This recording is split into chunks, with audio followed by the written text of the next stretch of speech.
When I sent a casual text to my ex, I never imagined it would change everything. What starts as a simple hello can spiral into something far more dangerous, pulling you into a web of lies and temptation. How far would you go before the truth threatens to unravel it all? Stay with me to find out how I almost lost everything and the unexpected twists that came next. Before we dive in, don't forget to subscribe to hear more captivating stories like this one, and let me know in the comments where you're watching from. When I heard Mark's voice calling my name, my fingers froze mid-swipe on my phone screen. I'd been hastily deleting the long thread of messages, my heart pounding as guilt crept over me like a shadow. I quickly shoved the phone into my back pocket and took a deep breath, plastering a smile onto my face. "There you are," Mark said as he walked into the kitchen. He smiled warmly, carrying a bag of groceries in one hand and the keys to his car in the other. He set the bag down on the counter and leaned in to kiss me. I smiled nervously and kissed him back, hoping he wouldn't notice the tension radiating off me. "Everything okay?" he asked, his tone casual, but his eyes lingered on me just a little too long. "Of course," I replied quickly, turning to unpack the groceries he'd brought home. "Just a long day, that's all." Mark nodded, satisfied with my answer, and started talking about his day, but I barely heard him. My mind was too consumed by what had just transpired, the secret text conversation I'd been having with Ryan, my ex-boyfriend. It had all started so innocently. The kids were at school and the house was unusually quiet. I sat on the couch, scrolling mindlessly through social media, sipping my second cup of coffee. My feed was filled with the usual pictures of vacations, birthday parties, and happy couples. But there was something unsettling about it. It reminded me of everything I felt I was missing. Then I saw his profile. Ryan. The name alone brought back a flood of memories. He was my high school sweetheart, the guy I thought I'd marry before life pulled us in different directions. It had been over a decade since we'd spoken, but there he was, smiling in a recent picture. He hadn't changed much, still ruggedly handsome with that easy smile that once made my heart race. I hesitated before clicking on his profile. I told myself it was just curiosity, nothing more. After all, it was harmless to check in on an old friend, wasn't it? Scrolling through his posts, I saw glimpses of his life. A recent divorce, a new job, and pictures of him hiking through the mountains. He looked happy, but there was a hint of loneliness in his eyes that tugged at something deep within me. Before I could stop myself, I clicked on the message button and typed, "Hey, Ryan, it's been forever. Hope you're doing well." I hit send, my heart racing as I stared at the screen. I half expected no response, but within minutes the familiar ping of my phone startled me. Ryan had replied. At first the conversation was light. We reminisced about our high school days, laughing about old friends and silly memories. It felt easy, like slipping into a comfortable pair of shoes I hadn't worn in years. Ryan told me about his recent divorce, how hard it had been to start over. I found myself sharing more than I intended. How Mark's long work hours left me feeling invisible. How our marriage had turned into a routine rather than a romance. Ryan listened, or at least it felt like he did. He said all the right things, offering sympathy and humor in equal measure. It was nice to feel seen again. As Mark chatted about his boss's new demands, I nodded absent-mindedly, my thoughts still tangled in the web I'd woven with Ryan. I hated the lies I'd started telling, the small deceptions that had become part of my daily life. But I couldn't stop. Ryan had become my escape from the monotony of my world. That night, as Mark fell asleep beside me, I stared at my phone, waiting for the familiar ping. When it finally came, I felt a rush of excitement and dread. "Ryan, hey beautiful, are you still awake?" Beautiful. Mark hadn't called me that in years. Our messages had taken a new tone over the past week. The playful banter was now laced with flirtation, subtle at first, but undeniable. Ryan would compliment my smile, my laugh, the way he remembered I used to crinkle my nose when I was deep in thought. He painted a picture of the person I used to be, before kids and bills and endless schedules. And I stared at his message for a moment before replying. Barely. Long day. His response came quickly. I bet you deserve a break. I wish I could take you out for coffee or something, just like old times. A lump formed in my throat. I knew I should shut it down, but I didn't. Instead, I typed back, "That would be nice." It was a simple response, but it felt like crossing a line. The next morning, I woke up feeling both exhilarated and exhausted. Mark kissed me goodbye before heading to work, completely unaware of the internal battle raging inside me. As soon as he left, I grabbed my phone and read through the messages from Ryan again. Part of me wanted to stop, to delete his number and focus on my family, but another part, a part I wasn't proud of, felt alive for the first time in years. Ryan made me feel like the woman I used to be, and I wasn't ready to give that up. By the time Ryan sent another message later that day, I knew I was in trouble. Looking back, I don't know why I sent that first message. Maybe it was boredom, or maybe I was searching for something I didn't even realize I'd lost. All I know is that once I started, I couldn't stop. Mark kissed me on the forehead that night, telling me he'd be late the next day because of a work dinner. I nodded, feigning nonchalance, but inside I felt the sharp stab of guilt. I'd already planned to meet Ryan for coffee. As I lay in bed that night, staring at the ceiling, I couldn't shake the feeling that my world was teetering on the edge of something dangerous. I knew I had a choice to make, but the truth was, I didn't want to make it. The cafe was busier than I had expected. I sat at a small table near the window, nervously stirring the coffee I'd barely touched. My heart thudded in my chest as I glanced at the time on my phone. Ryan was late, and part of me hoped he wouldn't show up at all. Maybe he'd changed his mind. Maybe he'd realized, as I should have, that this was a bad idea. But just as I started to gather my things and leave, I saw him. He walked through the door, his tall frame instantly recognizable even after all these years. His hair was slightly grayer at the temples, but his smile was the same, easy and warm as if no time had passed at all.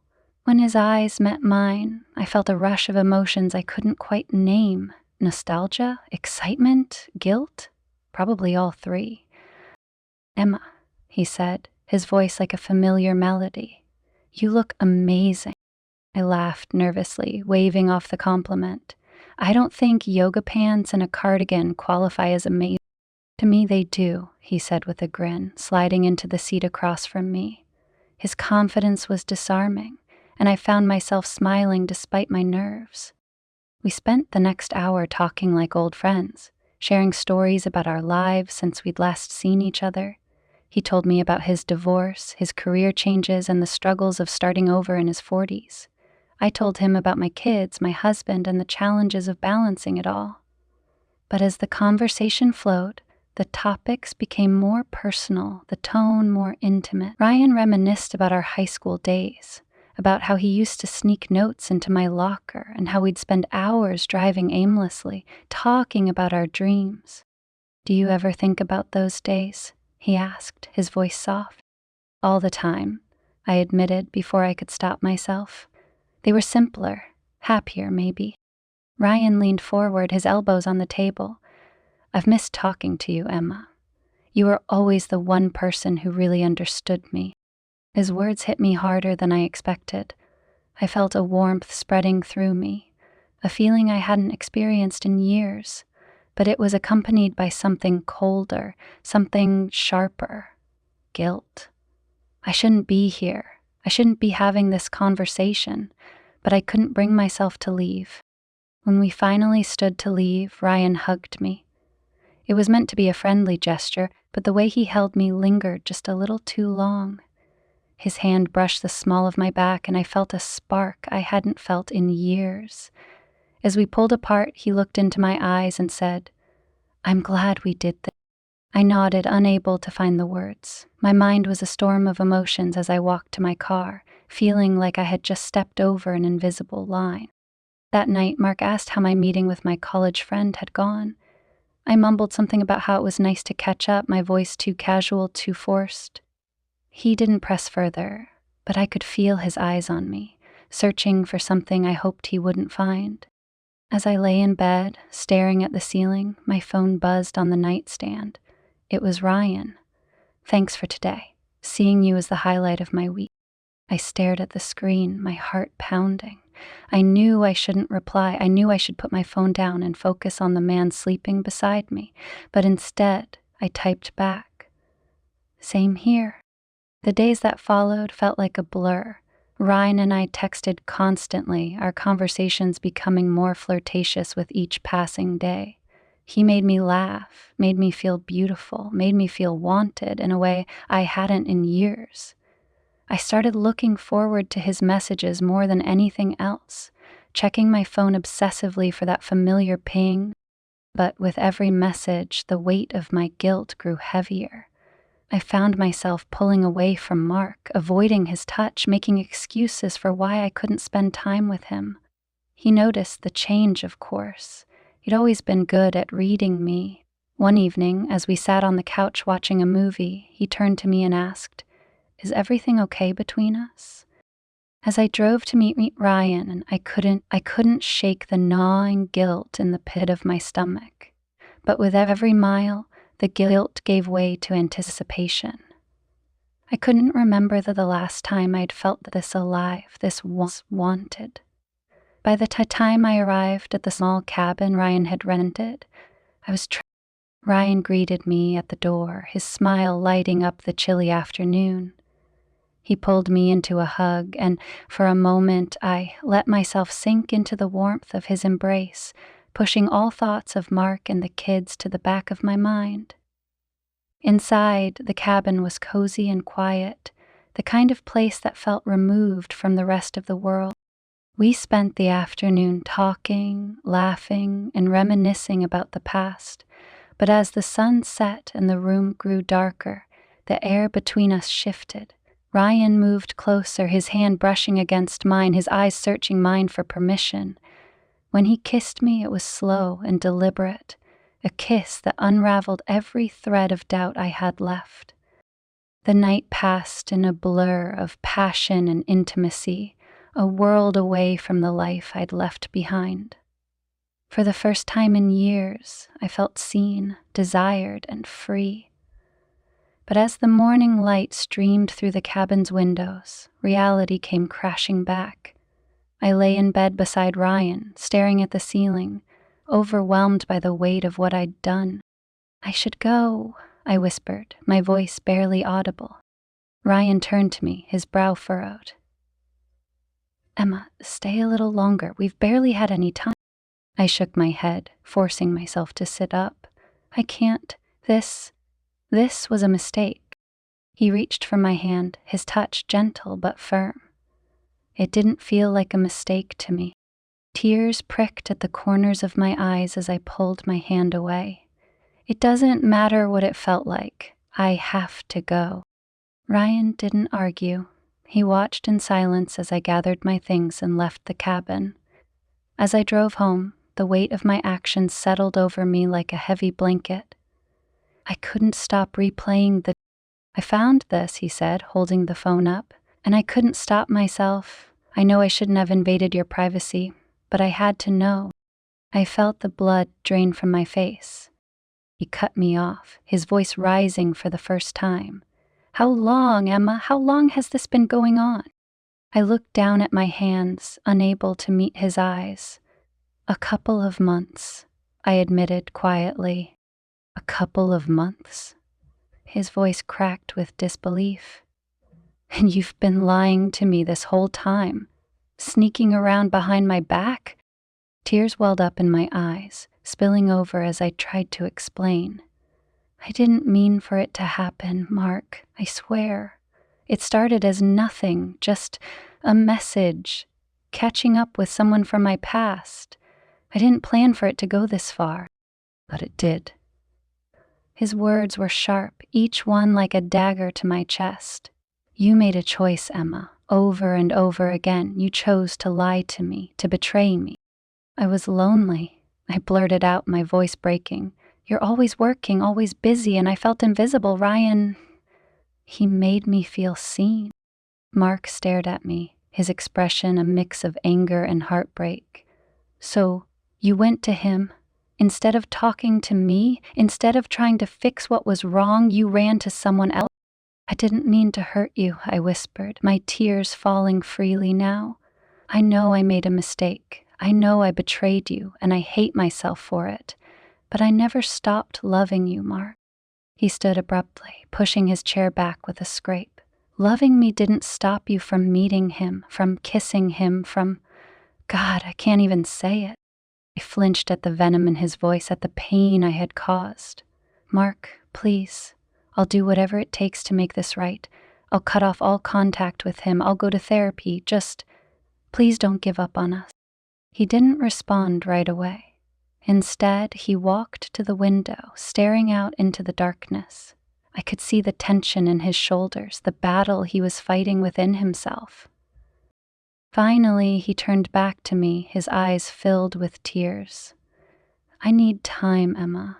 Time to figure out if I can forgive this, if I can trust you again. I nodded, my throat too tight to speak. I wanted to beg him to stay, to tell him we could fix this together, but I knew I had no right to ask that of him. This was my mess, and I had to face the consequences. Mark grabbed his keys and headed for the door.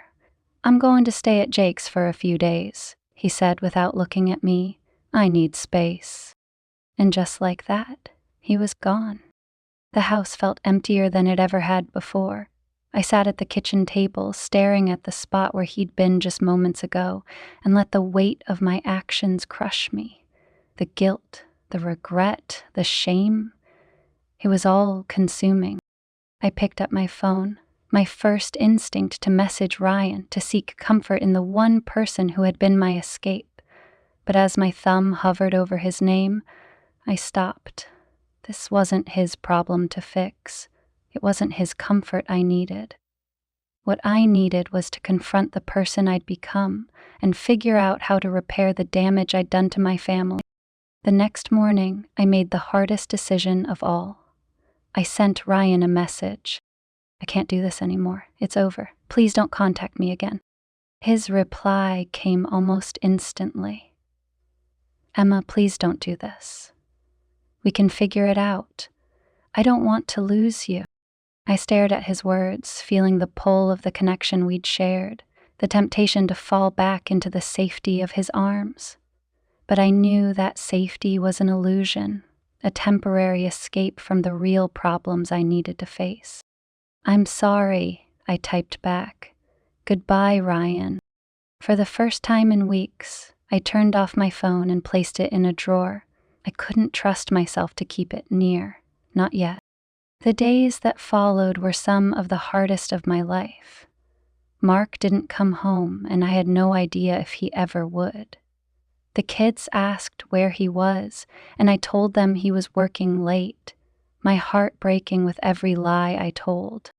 I started therapy on my own, knowing that I needed to understand why I had made the choices I did.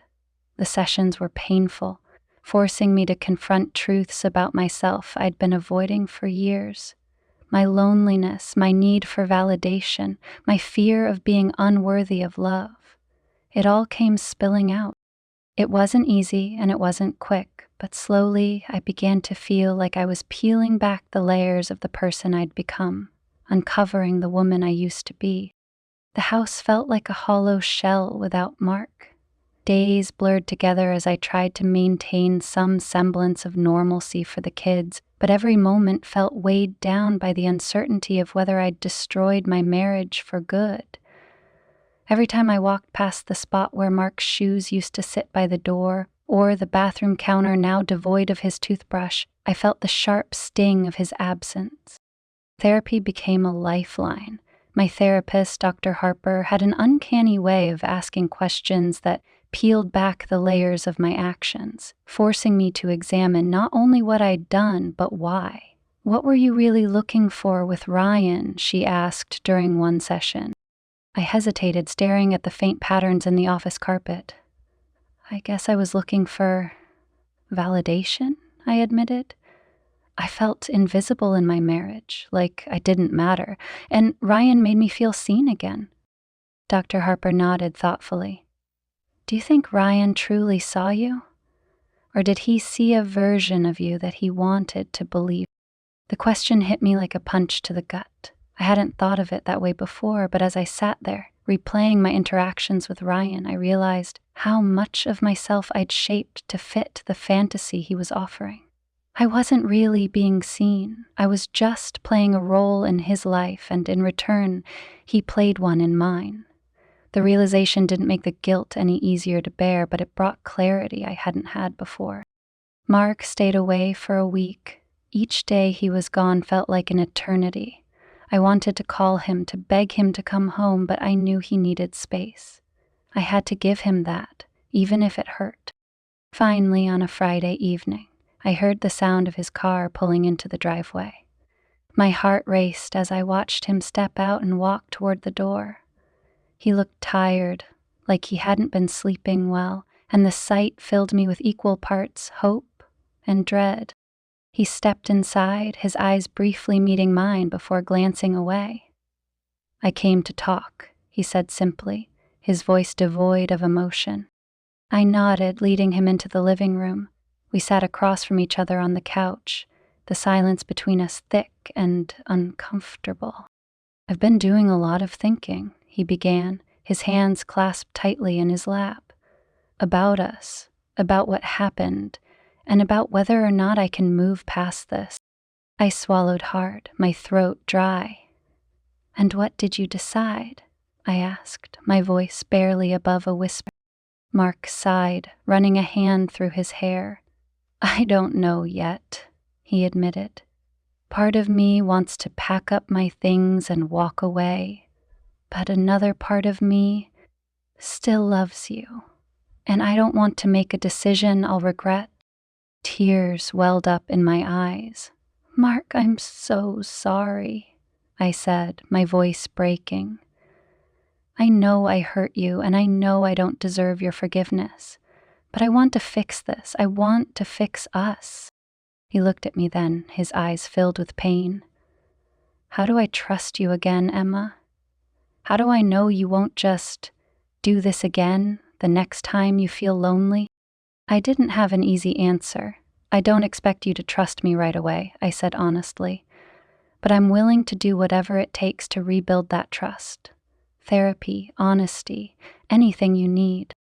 Mark leaned back against the couch, his gaze distant. "I don't know if that's enough," he said softly. We sat there for a long time, neither of us speaking. Finally, Mark stood. "I'll stay in the guest room for now," he said. "But I'm not ready to move back into the bedroom. I need time." I nodded, knowing I couldn't ask for more. At least he was home. That was a start. The days that followed were awkward and tense. Mark was polite but distant, and every interaction felt like walking on eggshells. The kids were thrilled to have him home, and I did my best to keep things normal for their sake, but the cracks in our marriage were impossible to ignore. One evening, after the kids were asleep, I found Mark sitting in the living room, staring at an old photo album. I hesitated in the doorway before stepping inside. "What are you looking at?" I asked tentatively. He glanced up, his expression unreadable. "Our honeymoon," he said, holding up a picture of us smiling on a beach in Maui. "We looked so happy." "We were," I said softly, sitting down beside him. "And we can be again, Mark. I know it won't be easy, but I believe we can get through this." He looked at me, his eyes searching mine. "Do you really believe that, Emma? Or are you just saying it because you're scared of losing me?" "I'm terrified of losing you," I admitted, "but that's not why I want to fix this. I want to fix it because I love you, because I want us to have the kind of marriage we used to dream about back when we took this picture." Mark didn't respond right away.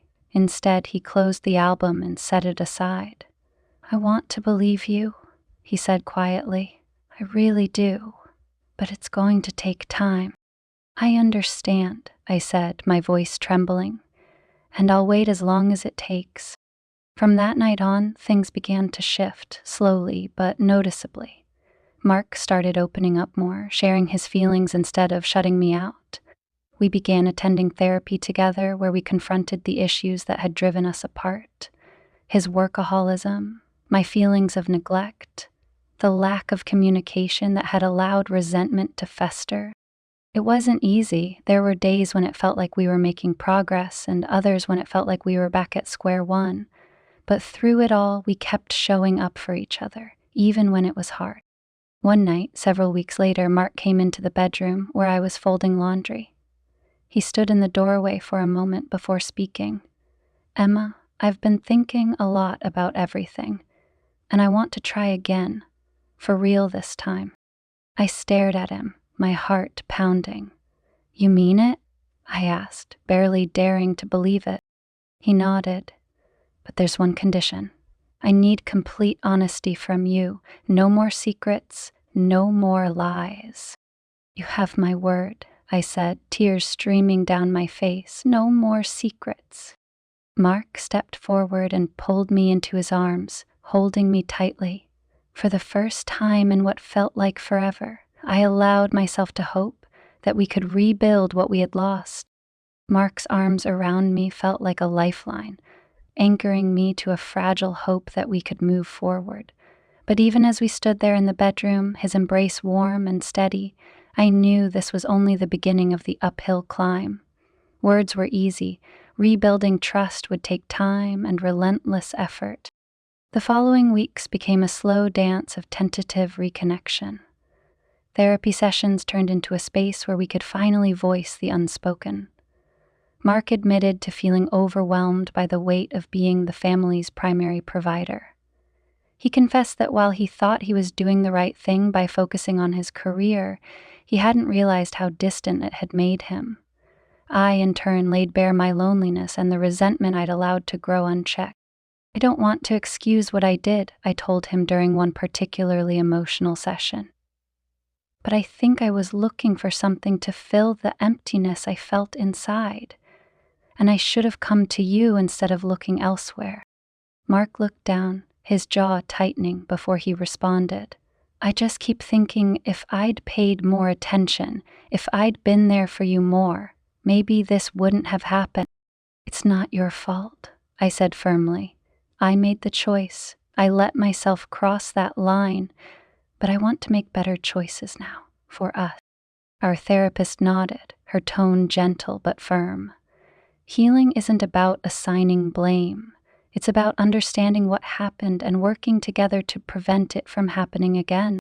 The progress was slow but noticeable. We started spending more time together in the evenings, sharing a bottle of wine, talking about our days, or simply watching a show on the couch. The distance between us began to shrink, though there were still moments when the pain resurfaced. Sometimes I'd catch Mark staring at me with a look I couldn't quite read, and I'd wonder if he was replaying everything in his mind, questioning whether he'd made the right decision to stay. One night, while we were cleaning up after dinner, Mark finally brought up the question I'd been dreading. "Have you heard from him?" I froze, the plate in my hand slipping back into the sink with a splash of water. "No," I said quickly. "I told him it was over, and I haven't spoken to him since." He studied me for a moment, then nodded. "Good. I need to know you're being honest with me, Emma. That's the only way this works." "I am," I said, meeting his gaze. "I meant what I said. No more secret." It was the truth. After cutting off contact with Ryan, I deleted his number, blocked him on every platform, and even avoided places where I thought I might run into him. The pull I'd once felt toward him was gone, replaced by a renewed focus on repairing my marriage.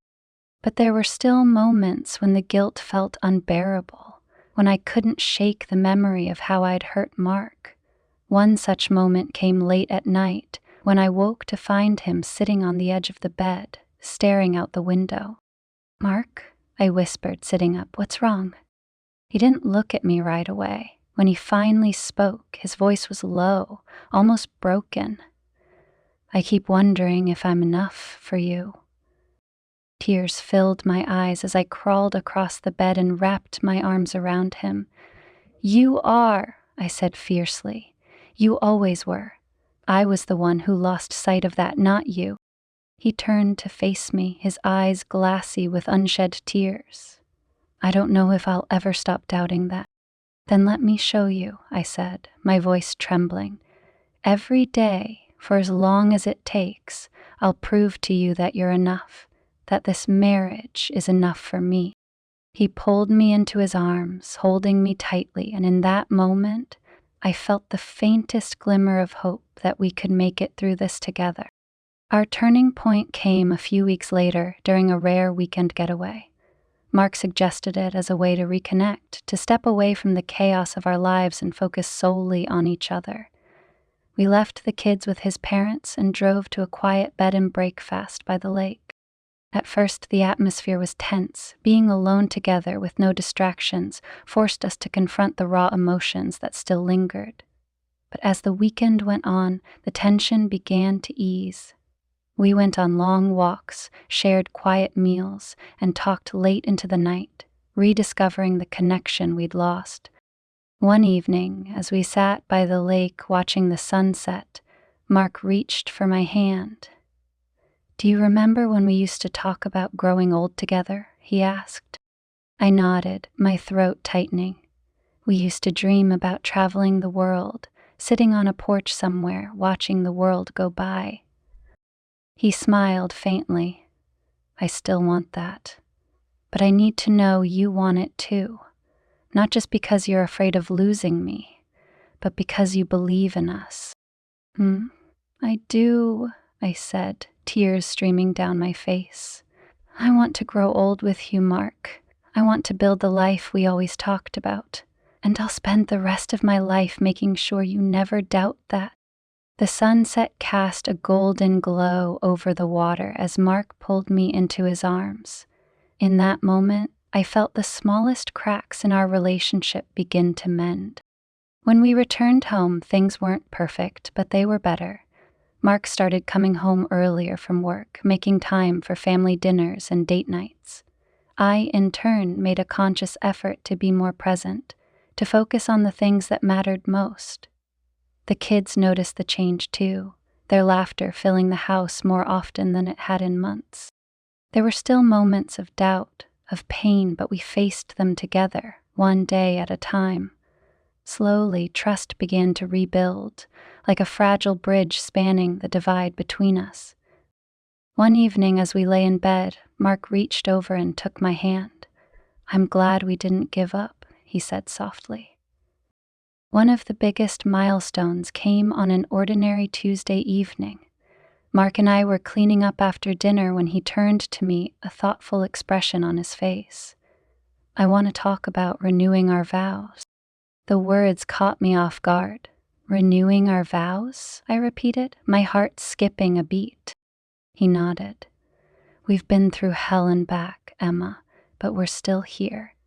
And I think it's important to acknowledge that, to start fresh." Tears welled in my eyes as I set the dish towel down. "I'd love that," I said softly. "More than anything." We decided to keep the ceremony small, just close family and a few friends. As we planned it together, I felt a renewed sense of partnership with Mark, as if we were building something new from the ashes of what we'd almost lost. The day of the ceremony was simple but beautiful. Standing in the garden of our home, surrounded by the people who mattered most, I held Mark's hands and vowed to love him with a depth and honesty I hadn't fully understood before. "And I promise," I said, my voice steady despite the lump in my throat, "to never take for granted what we've built, to choose you every day, and to keep fighting for us, no matter what." Mark's vows were equally heartfelt, and as he slipped the ring onto my finger, I felt an overwhelming sense of gratitude. Gratitude that we'd survived, that we'd chosen each other, and that we still had a chance to create the future we'd always dreamed of. After the ceremony, as the sun dipped below the horizon and the soft hum of laughter and conversation filled the air, Mark pulled me aside. "You know," he said, a small smile tugging at his lips, "if someone had told me a year ago that we'd be standing here, I wouldn't have believed them." "Neither would I admitted, "but I'm glad we are." He brushed a strand of hair from my face, his touch gentle. "Me too." As the weeks turned into months, I realized something profound.